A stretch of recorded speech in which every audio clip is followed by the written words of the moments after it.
problématique de l'insécurité urbaine, on en parle encore ce soir. Dans nos villes, la délinquance continue de gagner du terrain.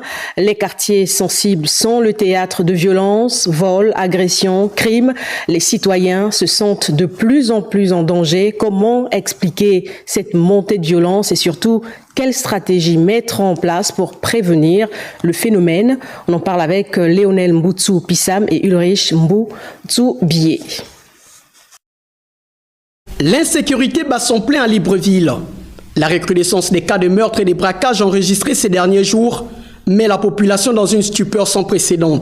On braque à partir de 21h, vous ne pouvez plus vous balader. Vous ne pouvez plus aller dans un bistrot prendre un pot.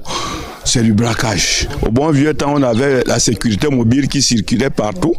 Parce que ce qu'on constate aujourd'hui, c'est qu'il y a des unités qui circulent, mais qui ne circulent que sur les grands acteurs. Il y a de braquage, même en plein jour. Pourtant, nombreux sont ces jeunes à qui les opportunités sont offertes pour s'offrir une vie normale. Nous participons à cet effort éventuellement pour aider les jeunes à trouver un emploi, éviter éventuellement la délinquance juvénile qui fait la chronique tous les jours dans notre pays. Nous n'employons que des jeunes gabonais. Le phénomène dans la justice n'est pas en reste. Que ce soit dans nos quartiers, aujourd'hui un enfant a tué quelqu'un poignardé et le lendemain on le voit dehors. Un parent est allé le libérer. C'est un risque qui reprennent pour ceux-là qui braquent, qui arrachent le téléphone, qui enfoncent. Pour lutter contre l'insécurité, moi je proposerais que vraiment les autorités prennent des décisions assez strictes.